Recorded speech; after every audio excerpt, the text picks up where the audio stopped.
தன்னோட 10 ஆண்டு கால ஆட்சியில் தமிழ்நாட்டை எல்லா துறைகளிலும் படுகொலைக்கு தள்ளின அதிமுகவும் இந்தியாவை வரலாறு காணாத சரிவுக்கு கொண்டு போய் கொண்டிருக்கக்கூடிய பாஜகவும் சேர்ந்து அமைச்சிருக்கக்கூடிய கூட்டணிக்கு இந்த தேர்தலையும் வழக்கம் போல படுதோல்வியை தான் நீங்க பரிசா தரணும். தயாராயிட்டீங்களா?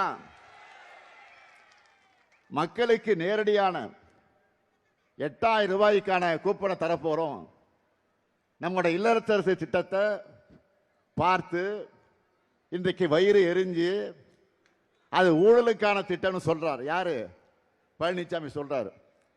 எந்த பழனிசாமி?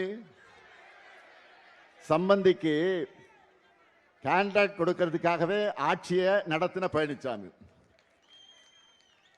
திமுக செய்கிற ஒவ்வொரு திட்டமும் தரமானதாக இருக்கும்.